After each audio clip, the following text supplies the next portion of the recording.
بسم اللہ الرحمن الرحیم، السلام علیکم ناظرین، پروگرام آپ دیکھ رہے ہیں 7 سے 8 سنہ ہاشمی کے ساتھ۔ مجھے امید ہے کہ آپ تمام لوگ خیر خیریت سے ہوں گے۔ اس وقت بہت ساری خبریں زیر گردش ہیں، جس میں سب سے اہم ترین خبر یہ ہے کہ سپہ سالار جو ہیں وہ برطانیہ کے دورے پر اور بڑے کامیاب برطانیہ کے دورے پر ہیں، لیکن اس کے ساتھ ساتھ اسپیکولیشنز جو ہیں وہ آپ کو پتہ ہے وہ رکتی نہیں ہیں، وہ چل رہی ہوتی ہیں۔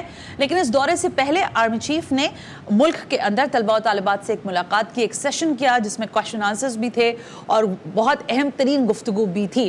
اسی گفتگو کو میں نے دیکھا کہ سوشل میڈیا پر بھی کافی زیادہ ڈیبیٹ کیا جا رہا ہے۔ فتنہ الخوارج کے حوالے سے واضح الفاظ میں پیغام دیا سپہ سالار نے کہ کسی بھی طرح سے اگر جس طرح سے بھی جو بھی حالات ہوں، ہم ان سے ہر حالات میں نبرد آزما ہوں گے۔ قرآنی آیات کا وہاں پر انہوں نے ظاہر نہ صرف یہ کہ وہ حافظ ہیں، ہم سب کو معلوم ہے، لیکن انہوں نے نہ صرف قرآنی آیات پڑھی، اس کا ترجمہ بیان کیا، خواتین کے حقوق کے بارے میں بات کی، اور یہ ساری گفتگو کرنے کے ساتھ ساتھ یہ بات بھی انہوں نے واضح کی کہ ملک کی سالمیت پر ہم کسی طرح کا سمجھوتا نہیں ہونے دیں گے۔ لیکن اسپیکولیشن کا ایک بازار جو ہے وہ ہم دیکھ رہے ہیں کہ اپنی جانب گرم ہے۔ سینٹر فیصل رضا عابدی کو ہم نے زحمت دی ہے کہ ذرا وہ اس سارے معاملے کا احاطہ کریں اور ہمیں بتائیں کہ حالات ہیں کیا، کیوں اتنی زیادہ بات ہو رہی ہے۔ بہت بہت شکریہ سینٹر صاحب، السلام علیکم۔ یہ فرمائیے گا کہ ظاہر ابھی تو کامیاب دورہ ہے سپہ سالار کا برطانیہ کا، لیکن اس کے حوالے سے بھی بہت ساری چیمگوئیاں ہو رہی ہیں، لیکن اس سے پہلے ہی یہاں سے رخصت سے پہلے ہی برطانیہ کے دورے سے پہلے ہی جو سپہ سالار کی اسٹوڈنٹس کے ساتھ ایک گفتگو تھی، اس کو بہت زیادہ ڈیبیٹ کیا جا رہا ہے، اور اس میں کلیئر ایک میسج انہوں نے دیا کہ فتنہ الخوارج سے نمٹنے کے لیے ہر حد تک جایا جائے گا۔ بسم اللہ الرحمن الرحیم، شکریہ میری بہن، آپ نے موقع دیا۔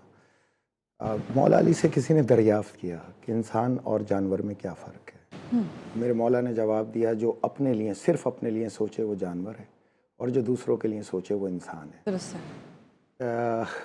وار آن ٹیرر سبجیکٹ ریسرچ جو ہے اس کا یہ تیسرا پروگرام ہے، اور یہ پوری جو آج ڈیبیٹ چلے گی اس میں اس قول کو آپ نے مد نظر رکھنا ہے اور چھانتے چلے جانا ہے۔ دیکھیں، اس ریسرچ کے اندر 2 FRA کے اصول قانون حرکت ہم نے اس میں ایڈجسٹ کیے۔ 14 اصول ہیں، اس میں 2 اس میں آئے۔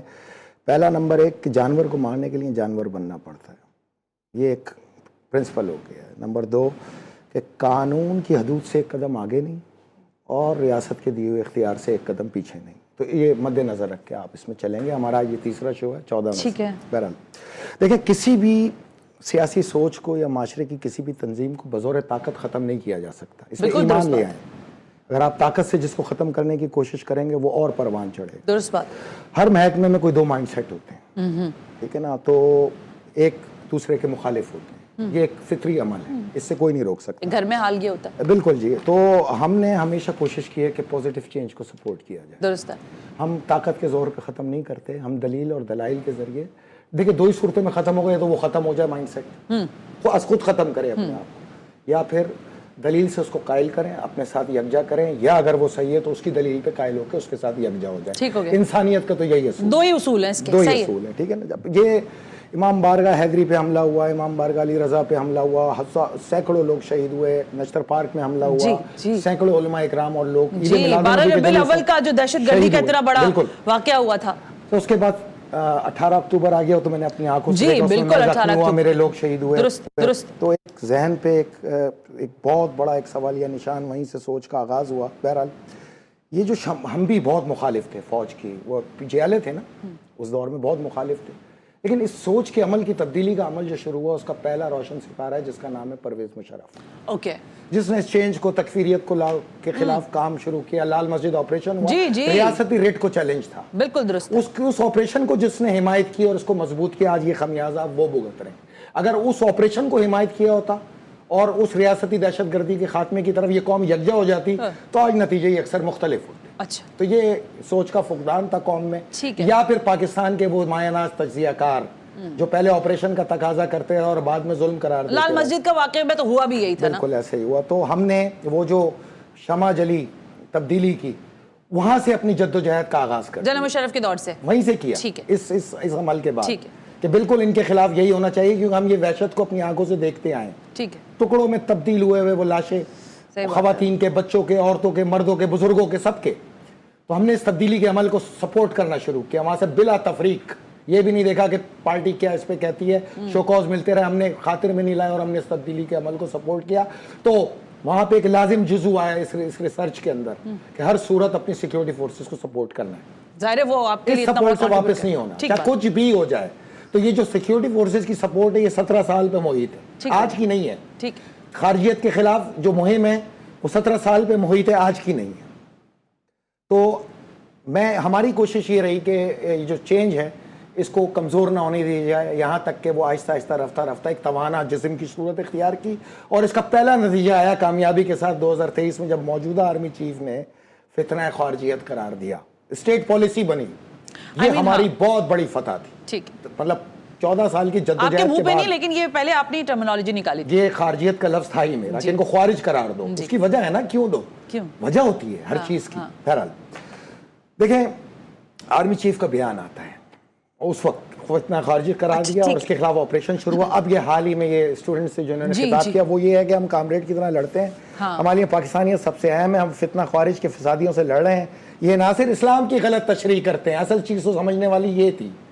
اور دوسرا کیا تھا، یہ فتنہ خارج کس شریعت اور دین کی بات کرتے ہیں. ہم بھی اس دور میں کہتے تھے کہ جو کر رہے ہیں یہ شریعت محمدی نہیں، یہ نامعلوم شریعت ہے، یہ طالبان کی ذاتی شریعت ہے. کبھی فتنہ خارج کی فرسودہ سوچ کو ملک میں مسلط نہیں کرنے دیں گے. یہ ہو گیا. اب دیکھیں، اب اس کے لیے انہوں نے حوالہ دیا قرآن کا، حدیث کا. تو یار لازم ہے کہ آپ قرآن اور حدیث میں چلے جائیں. میں آپ کو جواب بتاؤں کہ اس قرآن و حدیث کے معاملے پر بھی لوگوں نے کہا کہ انہوں نے غلط قرآنی آیات پڑھی. یہ وہ لوگ ہیں جو ابھی 100-150 سال پہلے ان کے باپ دادے اسلام میں اور یہ مالک بن گئے. ٹھیک ہے، اصل آپ پڑھیں نا قرآن کیا کہہ رہا ہے. قرآن واضح طور پہ کہہ رہا ہے، قرآن کے لیے کسی مولوی کی ضرورت نہیں، ترجمے سے پڑھ لیں سمجھ میں آ جائے گا. رسول خدا کا قول ہے خوارج کے لیے زمانہ آخر کی نشانی بیان کی جا رہی ہے، وادی سندھ کی بیان کی جا رہی ہے. خوارج کا جو خروج ہے وہ مشرق سے بیان کیا جا رہا ہے، تو مشرق میں ہے ہی ہم. بالکل درست. زمانہ آخر بھی اس پہ ایمان لائے. کہتے ہیں رسول خدا صلی اللہ علیہ وآلہ وسلم، یہ دین سے اس طرح نکل جائیں گے جیسے تیر شکار سے نکل جاتا ہے، اور جہاں انہیں پاؤ قتل کر دو. ہاتھ پاؤں تو کاٹنا چھوٹی بات ہے، قتل کر دو، کیونکہ جو انہیں قتل کرے گا اس کے لیے قیامت کے دن اجر ہوگا. یعنی کہ جو ان کو مارے گا وہ بھی جنتی، جو ان کے ہاتھ سے مرے گا وہ بھی جنتی. پھر رسول خدا کہتے ہیں میرے بعد ایک قوم نکلے گی جو قرآن پڑھے گی، جو ان کے حلق سے نہیں اترے گا، وہ اسلام سے ایسے نکل جائیں گے جیسے تیر شکار سے نکلتا ہے. مسلمانوں کو قتل کریں گے اور بت پرستوں کو چھوڑیں گے. مسلمانوں کو قتل کریں گے، بت پرستوں کو چھوڑیں گے. اگر میں انہیں پاؤں تو قوم عاد کی طرح ان کا کلا کما کر دوں. یعنی میں اگر اس دور میں ہوتا تو میں ان کا قتل کرتا. پھر مولا علی شیر خدا، وہ اپنی عبادتوں پہ فخر کریں گے مگر ان کے دل میں فتنہ ہوگا. وہ حکمرانوں کے خلاف خروج کریں گے مگر خود ظالم ہوں گے. وہ مسلمانوں کو کافر کہہ کے قتل کریں گے اور انہیں قتل کرنا جائز سمجھیں گے. اب میری بات چھوٹی سی اور آسان سی صرف اتنی ہے کہ آرمی چیف نے جو کہا وہ تو نشاندہی رسول خدا اور مولا علی کی حدیث کی طرف آتی ہے. تو اس میں سب سے اہم ترین چیز ہے کہ ان کی پہچان کیسے کریں. دیکھیں، سویلین اور فوجی میں پہچان کیا ہے؟ قمیص شلوار پہن کے آ جائے تو وہ سویلین ہے، وردی پہن کے آ جائے تو فوجی ہے. ڈاکٹر اور پیشنٹس کی پہچان کیا ہے؟ دونوں یونیفارم، حلیہ. آپ حلیے سے پہچانتے ہیں نا.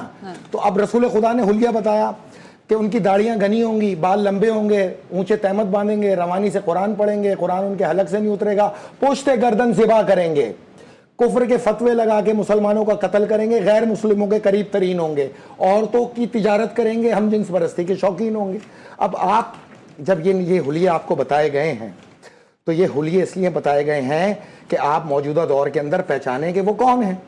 اگر آپ پہچانتے ہیں تو ٹھیک ہے، نہیں پہچانتے تو آپ کی مرضی ہے. بہرحال اب سب سے اہم ترین چیز یہ آتی ہے کہ اب ان کو دیکھنے کے لیے ہمیں جانا پڑے گا ریکارڈ پہ. تو پاکستان میں خوارجیوں کا جو قتل عام رہا، یہ پشت گردن سے گلے ذبح کرنا، کفر کے فتوے لگانا، تکفیریت کہتے ہیں. تو تکفیری ہی خارجی ہے.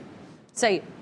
رسول خدا کے بیان کے مطابق وہ ایمان والوں کو کفر کے فتوے لگا کے قتل کریں گے، اپنا ایمان مسلط کریں گے جس کا کوئی تصور ہی نہیں ہے. تو اسلام کی جو وہ تشریح کر رہے ہیں اس کو رد کرنے والا غلط کیسے ہو سکتا ہے؟ اس کو غلط قرار دینے والا تو دین اسلام سے خارج ہو جائے گا، کیونکہ آپ رد کر رہے ہیں رسول اللہ کی نشانیوں کو. بہرحال آئیں، داتا دربار پہ حملے ہوئے 2010-2019 میں، عبداللہ شاہ غازی کے مزار پہ حملے ہوئے 2010 کے اندر، سینکڑوں لوگ شہید ہوئے. رحمان بابا کے مزار پہ پشاور میں حملے ہوئے 2009 میں، طالبان نے قبول کیے. لال شہباز قلندر 7 شریف میں 2017 میں 80 سے زیادہ لوگ شہید ہوئے، حملہ کیا. پیر بابا کا مزار بنیر کے اندر 2009 میں پیر بابا کے مزار کو تباہ کیا، لاش نکالی قبر سے. ٹھیک ہے. بری امام میں حضرت بری امام کے اوپر حملے ہوئے اور اس مزار کو تباہ کیا گیا. اب پوچھنا صرف اتنا ہے، ذرا دکھائیں بھائی، بال ان کے لمبے ہوں گے، داڑیاں اونچے تہمت باندھیں گے, روانی سے قرآن پڑھیں گے. یہ دکھاؤ, یہ تصویریں دیکھو غور غور سے, یہ حلیے بتائے گئے, یہ سامنے نظر آ رہے ہیں. اگر نہیں پہچانتے ہو تو کسی نیت کو بھی چھوڑو. ایمان والوں کو قتل کریں گے, ذبح کریں گے, کفر کا فتویٰ لگا کے رسول خدا. معصوم بچوں پہ اس طرح تشدد کریں گے, بچوں کے اسکول تباہ کریں گے, رسول خدا. بہرحال یہ سامنے آ گیا. اب اس کے بعد آگے چلیں. شام میں نظر آئے, صرف پاکستان میں نظر نہیں آئے. کیا 2013 حضرت حجر بن عدی کے مزار پہ حملہ کیا, ثابت لاش نکالی. حضرت حجر بن عدی کی لاش جو ہے 1400 سال بعد ثابت نکلی. یہ دکھاؤ, یہ ثابت لاش نکالی اور اس کی بے حرمتی کی. پھر حزب اللہ نے اس لاش کو ریکور کیا, واپس تدفین کی اور مزار کی تعمیر کی. نمبر 2, حضرت عمار ابن یاسر, جلیل القدر صحابی رسول اور جنگ صفین میں مولا علی کے سپریم کمانڈر فوج کے, پورے مزار کو تباہ کیا گیا. لاش کو نکالنے کی کوشش کر رہے تھے, شامی فوج نے اس میں مداخلت کی. حضرت جعفر بن طیار اور عبداللہ بن رواح کے مزارات کو تباہ کیا گیا.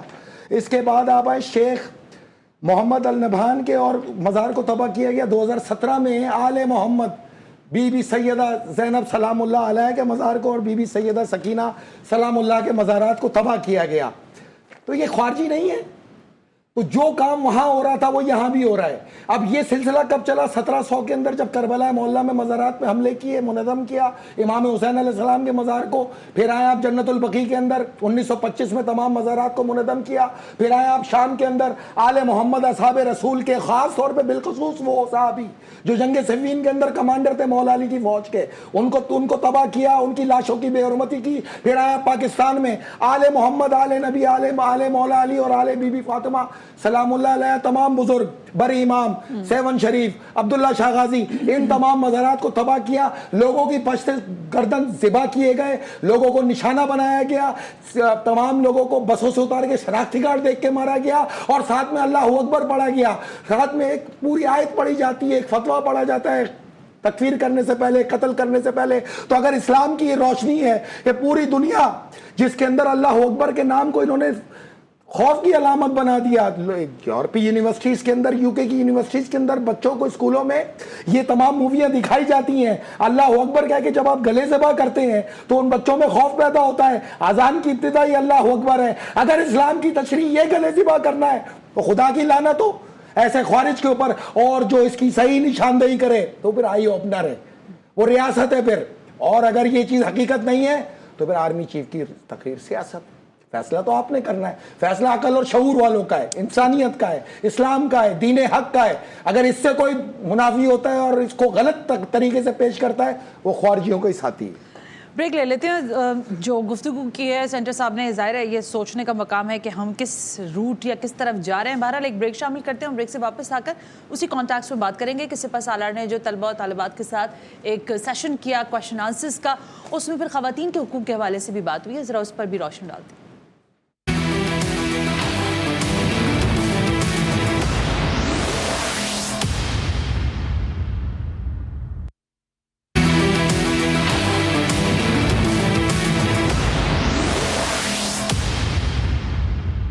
Welcome back. بات یہ ہو رہی ہے کہ سپہ سالار نے جو نوجوان طلبہ و طالبات کے ساتھ ایک گفتگو کا سیشن رکھا, اس میں جہاں انہوں نے فتنہ الخوارج کے حوالے سے سینٹر صاحب بات کی, اس کا کافی احاطہ آپ نے کیا ہے. اس کو اگر آپ آگے بڑھانا چاہیں تو ضرور, لیکن میں پھر آپ سے یہ بھی تذکرہ کرنا چاہوں گی کہ خواتین کے معاملے میں جو گفتگو کی سپہ سالار نے, اس کا ریفرنس بھی انہوں نے قرآن سے بھی دیا اور باقی سارے معاملات بھی رہے, لیکن اس پر بھی ایک مخصوص پروپیگنڈا ہم دیکھ رہے ہیں کہ سوشل میڈیا پر ہمیں دکھائی دے رہا ہے. اس پر آپ کی کیا رائے ہے؟ دیکھیں, اسلام میں جو عورت کا مقام ہے نا, وہ ماضی میں کہیں نہیں, حضرت آدم سے لے کے اسلام تک نہیں ہے. اس کی وجہ یہ ہے کہ خاص طور پہ سب سے دنیا کا انمول رشتہ جس کی بنیاد رسول خدا اور بی بی فاطمہ سلام اللہ علیہ سے چلی, یعنی باپ اور بیٹی کا رشتہ, اس سے قیمتی, حسین, پروقار, پرعزم کوئی رشتہ ہی نہیں ہے دنیا میں. یعنی کہ یہ وہ رشتہ ہے کہ بی بی سلام اللہ علیہ کے احترام میں شہنشاہ رسالت ہمیشہ کھڑے ہو جائیں. درست فرمائیں. پھر اللہ تعالیٰ نے بیٹیوں کو وہ مقام عطا کیا اسلام کے نسبت سے کہ جس کو 3 بیٹیاں عطا کی اس پہ دوزخ حرام کر دی, لگاتار 3 بیٹیاں. اچھا, میں ان خوش نصیبوں میں شامل ہوں. 24 جون کو پہلی بیٹی عطا ہوئی, 1 اکتوبر کو دوسری, اور 14 اگست کو تیسری. تو میرے لیے تو یہ بڑا مقام ہے کہ مجھ پہ اللہ نے دوزخ حرام کر دی, میں دعوے دار ہوں اس کا. یہ ایمان کا مقام ہے, عورت کا یہ مقام ہے اسلام میں. یعنی اسی کے بعد عورت کے ایک مقام پیدا ہوئے حیود اور قیود کے ساتھ. درست ہے. نہ حد سے باہر نہ اختیار سے کم. بہرحال خواتین سے متعلق آرمی چیف کا بیان, اسلام نے خواتین کو خصوصی حقوق دیے ہیں. خوارجیوں کو یہ کس نے حق دیا ہے کہ وہ خواتین سے حقوق چھین لیں؟ اسلام میں ہر حیثیت میں عورت کو حقوق دیے ہیں. اسلام کے دیے حقوق کوئی نہیں چھین سکتا. گمراہ گروہ کو ملک پہ اپنے نظریات مسلط نہیں کرنے دیں گے. چیک کر لیتے ہیں, ریکارڈ چیک کر لیتے ہیں. خیبر پختونخوائی کی بات کرتے ہیں, سب سے زیادہ تکلیف انہی کو ہوئی ہے نا, تو انہی کی بات کرتے ہیں, ان حکومت کی. اچھا 2015 میں اور 27 خواتین کو اسمگل کیا گیا اور افغانستان میں بھیج دیا گیا. 2016 میں 55 خواتین کو اغوا کیا گیا. 2017 میں جسمانی تشدد, جنسی تشدد کا نشانہ بنایا گیا 2800 خواتین کو. 2018-21 میں 8299 خواتین اور 1300 بچے. 2019 سے 23 تک جسمانی تشدد کے 13344 واقعات ہوئے, اغوا کیا گیا اور جہادیوں کو تقسیم کر دیا گیا خواتین کو, جس میں 5398 بچے اور چھوٹی بچیاں بھی شامل ہیں. کل ملا کے اب تک 11 سال میں 35,000 خواتین صرف KPK سے, باقی چھوڑ دو, اور 16,000 کے قریب معصوم بچے اور بچیاں جن کے استحصال کیے گئے, جن کو تقسیم کیا گیا, ایون کے پنجروں میں بند کر کے ان کو خرید و فروخت ہوئی کابل کے اندر. خواتین کی بات سننے والوں, آج خواتین کی گفتگو سنو. نمبر 2, یہی عمل اگر دیکھیں شام اور عراق کے اندر داعش نے کیا. 2014 میں 5,000 سے زائد خواتین کو اغوا کر کے شام کی بکاؤلی مارکیٹ میں جنگجوؤں کو فروخت کیا گیا. 2015 میں جہاد و نگاہ کے نام پہ عورتوں اور جنگجوؤں کے لیے وقف کر دیا گیا, جن کی تعداد ہزاروں میں تھی. 200 سے زیادہ خواتین کے بات نہ ماننے پہ گلے کاٹ دیے گئے. 2016 میں سینکڑوں شامی خواتین کو بے آبرو کر کے قتل کیا گیا. 2017 میں جنسی استحصال کے ہزاروں واقعات ہوئے. 2018 میں 300 سے زیادہ خواتین کو قید کیا گیا, جنسی استحصال کیا گیا اور فروخت کیا گیا, جبکہ اپنی قید میں موجود ازدی خواتین کو ذبح کیا گیا اور اس سے پہلے ان کی اغوا اور جنسی زیادتی ہوئی. تو یہ وہ صورتحال تھی جو خارج کرتے تھے. اب میں پوچھتا ہوں PTI اور یہ حقوق نسواں کی خواتین سے, کہ آپ نے اس کو اپنے اوپر لیا, ایک ظلم بتایا سیاست کے اندر ہونے والے, وہ یہ بات بھی آئی, ظلم بتایا. تو اب میں آپ سے گزارش کروں کہ دیکھیں, ان سے گزارش کرتا ہوں, ہماری مائیں بہنیں ہیں, ہم احترام کرتے ہیں. جی بالکل. 9 مئی کو آپ کا طریقہ کار ہی غلط تھا. اسی پاکستان میں ہزاروں لاشیں رکھ کے ہزاروں خواتین بیٹھی رہیں, انہوں نے پرامن مظاہرے کیے, لیکن خصوصی طور پہ کنٹونمنٹ کے علاقے میں جانا, فوجی علاقوں میں جانا, یہ مظاہروں کے لیے نہیں تھا, یہ ایک منصوبہ بندی کے تحت تھا. اگر آپ جاتی کسی عام مقام پہ تو ہم آپ کے ساتھ ہوتے, آپ کی ہم آواز ہوتے, لیکن وہاں جا کے آپ نے گھروں میں آگ لگائی گھس کے آرمی ملیٹنٹ ایریا کے اندر. اگر میرے گھر میں کوئی زبردستی گھس کے آگ لگائے, قانون مجھے اختیار دیتا کہ میں اس کو مار دوں. یہاں آپ کو مارا نہیں گیا, گرفتار کیا گیا. اور اس کے بعد جب آپ لوگوں نے اپنی غلطی کو تسلیم کیا, ملٹری کورٹ سے سزا ہونے کے باوجود آپ کے ملزمان کو 1 اور 20 ملزمان کو فوری طور پہ رہا کر دیا گیا. مقصد آرمی چیف یا ادارے کا آپ کی اصلاح کرنا تھا, PTI کو ختم کرنا نہیں تھا. بہرحال اب آپ سے ہمارا سوال ہے کہ پاکستان میں ہزاروں خواتین, ہزارہ کے اندر سینکڑوں خواتین اس طرح چتڑے اڑائے گئے کہ 300 میٹر میں ان کے اعضاء ملے. آپ وہاں پہ خاموش رہی, آپ کی نہ تعزیت نظر آئی نہ مذمت نظر آئی. یہ خواتین نہیں تھی, آپ کو ڈنڈے پڑے, آپ کو جیل ڈالا, صرف یہی اہم ہے اور اسی پہ آپ نے خواتین کو چننا ہے. تو ان خواتین کا کوئی مقام نہیں تھا, یہ عورتیں نہیں تھی, یا صرف وہی عورتیں ہوں گی جو PTI میں ہوں گی, پیپلز پارٹی کے لیے وہی عورت ہوگی جو پیپلز پارٹی میں ہوگی, باقی عورت نہیں ہے. اچھا اس کو چھوڑیں, ہزاروں کی تعداد میں خواتین نے دھرنا دیا اسی کراچی کے اندر اس واقعے کے خلاف. اس پہ سندھ حکومت نے فسائیت کا ثبوت دیتے ہوئے ان پہ حملہ کیا, ان کو مارا. نہ آپ کا کوئی رہنما ان مرد اس مظاہروں میں نظر آیا, اتحادی تھے آپ تو. نہ ہی آپ نے ان خواتین کی بے بسی پہ کوئی آواز اٹھائی. جب نوجوانوں کو یہاں قتل کیا گیا کوئی آواز ہی نہیں, کوئی تعزیت نہیں, کوئی مذمت نہیں. پاڑا چنار بسیں سے اتار کے قافلے سے خواتین کو گولیاں ماری گئی, ذبح کیا گیا. ان کی گود میں جو 6 ماہ کے بچے تھے ان کے منہ پہ گولی ماری گئی. یہ تو آپ کی KPK حکومت نے قتل عام کرایا. ہم نے تو ثابت کیا اس میں آپ کے عہدیدار اور صوبائی حکومت ملوث تھی. آپ کا ایک بیان نہیں آیا, آپ نے کہیں تعزیت نہیں کی. سنیے میری بات. نمبر 2, ابھی حال ہی میں کانوائے جا رہا تھا, 6 سیکیورٹی آفیسرز کو گولی ماری گئی, 5 ڈرائیوروں کو قتل کیا گیا, آگ لگا دی گئی. آپ ہی کی حکومت ہے, آپ نے ایک لفظ نہیں کہا. یہ جو KPK کی حکومت کے اندر آپ کی حکومتوں میں ظلم ہوئے اور خواتین اسمگل ہوئی, اس پہ آپ کا کوئی بیان نہیں. تو خواتین کی آپ کریکٹر کو الگ الگ نہ کریں. آپ سے گزارش ہے کہ اگر خاتون ہے تو پھر سب خاتون ہے, صرف PTI کی عورت خاتون نہیں کہلائے گی. اور بتاؤں میں آپ کو, آپ کے لیڈر نے افغان طالبان کو یہاں سے رہا کیا, TTP کے طالبان کو رہا کیا, 4 لاکھ طالبان لا کے بسائے KPK میں. آج یہ حالت ہے KPK میں کہ آدھے KPK میں ریٹ آف گورنمنٹ ہی نہیں ہے. حکومت ہی طالبان کی ہے, آپ لوگ تو گھس بھی نہیں سکتے وہاں پر, نہ آپ کے وزیر گھس سکتے. اگر آپ نے اپنی روش نہ تبدیل کی, اسی کے پی کے سے پی ٹی آئی کا ہر رہنما صوبہ بدر کرے گی طالبان, اور آپ کی حفاظت کے لیے آپ ہمیں کمزور نہ کریں, مہربانی ہوگی. اپنی سیاست تک رہے, جو کرنا اپنی سیاست میں کریں. اگر آپ نے اداروں کو کمزور کیا تو پھر آپ کی حفاظت کے ہم اہل نہیں ہوں گے. پھر اسی طرح آپ کو پنجروں میں رکھ کے یہاں پہ فروغ کیا جائے گا. اگر ان کی حمایت کرنی ہے, سیکیورٹی فورسز کو کمزور کرنا ہے, تو آپ کی مرضی. آپ خاتون ہیں, خاتون کی بادشاہت ہے, جو آپ بولیں گی وہ مانا جائے گا. جو باقی خواتین مر گئیں, جو ماری گئیں, جن کو مارا گیا, جن کو قتل کیا گیا, جن کو ذبح کیا گیا, جن کی آبرو ریزی کی گئی, وہاں آپ کی آواز کیوں نہیں ہے؟ وہ نہیں تو پھر سب میں چاہیے نا, یہ تو زیادتی ہے. اچھا, میں اس میں آپ کو ایک کاؤنٹر پوچھنا چاہ رہی تھی کہ جو پی ٹی آئی کے معاملے میں آپ نے, کیونکہ بات خواتین کی ہے اس لیے مجھے کہنا پڑے گا, جو خواتین اسیر ہیں ان کی, چاہے ڈاکٹر یاسمین راشد صاحبہ ہوں یا دیگر اور خواتین ہوں, تو ان کے لیے کوئی ریلیف کا نہیں امکان ہو سکتا؟ اگر کسی نے, یہ آپ کو کیا دیا, اگر وہ ان کے اداروں پہ حملہ ہوا, میاں والی بیس پہ حملہ ہوا, آپ معافی مانگے نکل جائیں. انا اور غرور کس چیز کا ہے؟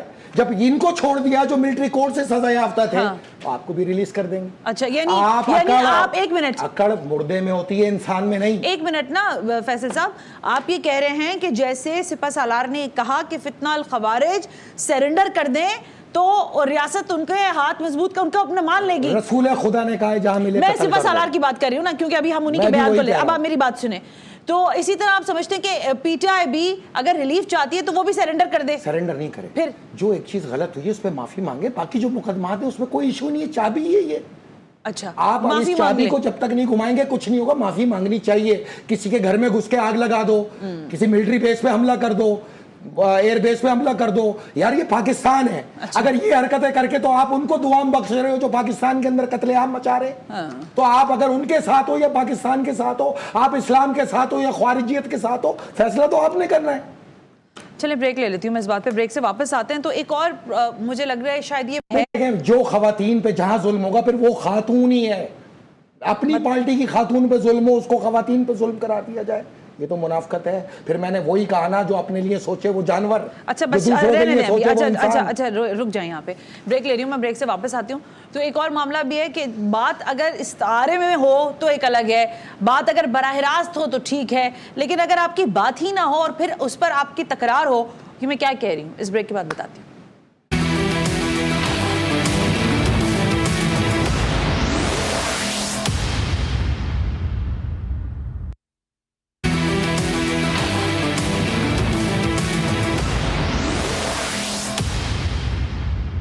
ویلکم بیک ناظرین, ہم بریک پر تھے, وقت بہت کم رہ گیا اس لیے میں اسٹریٹ ذرا آپ ہی کی طرف چلی جاتی ہوں.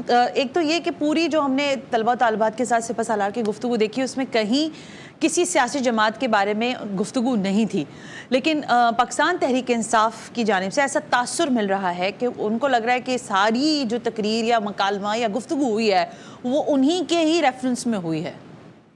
پرنسپل ایک یونیورسل پرنسپل ہے, جس کو زخم لگے گا تکلیف تو اسی کو ہوگی.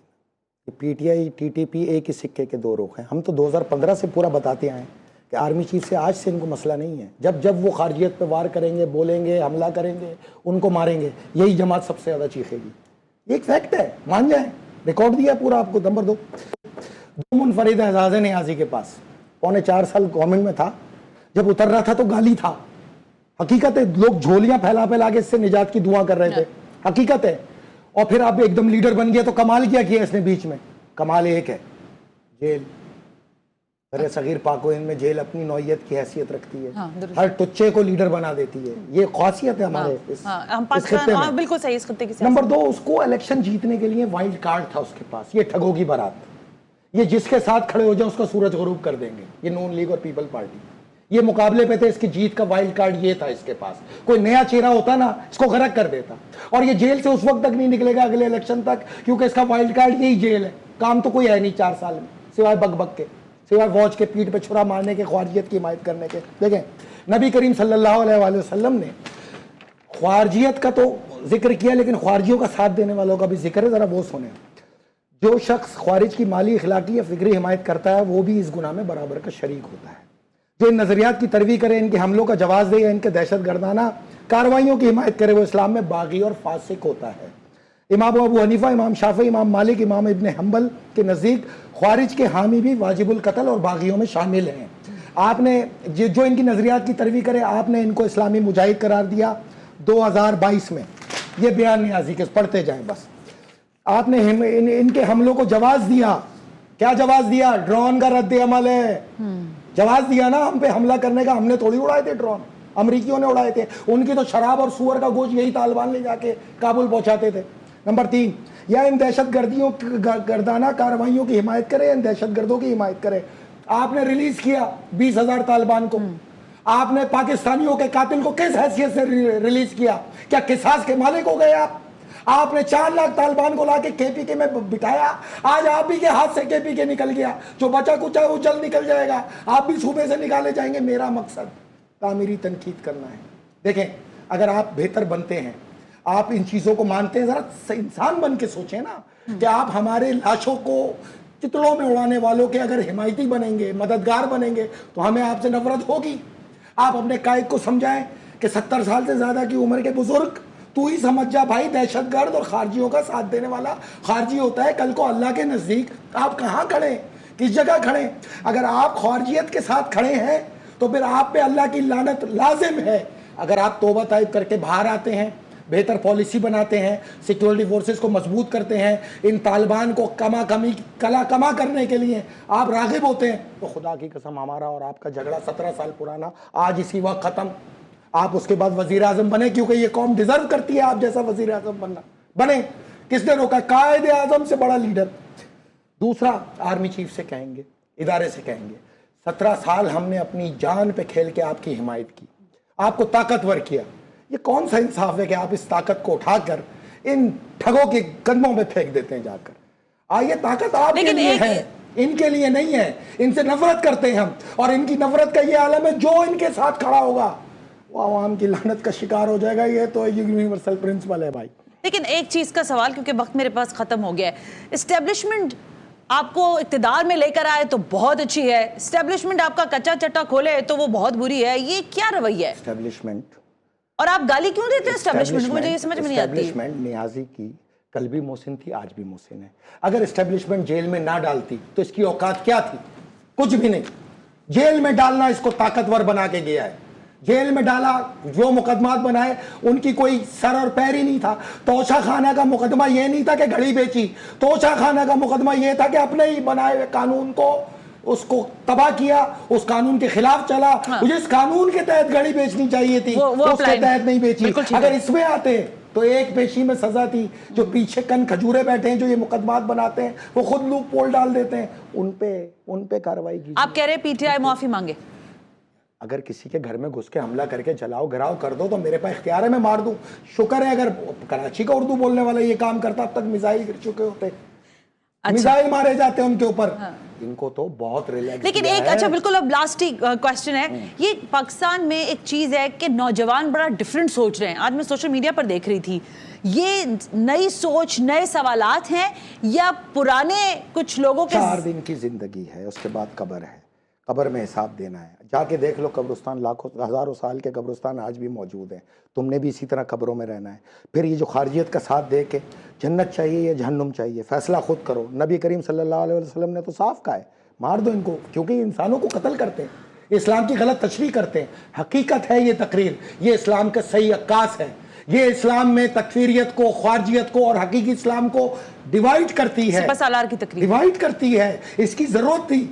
دیکھیں، ایک اعلان ہے، خارجیت کے خلاف اعلان ہے، اسلام کی حقیقی پکچر کی تصویر ہے کہ اگر یہ دنیا کے اندر اس تصویر کو اگر انسان بن کے سوچو گے تو یہی اسلام نظر آئے گا، اور اگر حیوان بن کے سوچو گے تو خارجیت اسلام سمجھ میں آئے گا. تم فیصلہ کرو، خارجیوں کا اسلام اسلام ہے یا دین محمد مصطفیٰ صلی اللہ علیہ وسلم کا اسلام اسلام ہے. آپ کے اوپر ہے، فیصلہ کر لیں اور وہیں کھڑے ہو جائیں. دیٹس آل.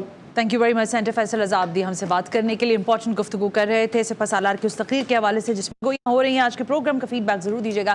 ثنا ہاشمی کو اجازت دیجیے. اللہ حافظ.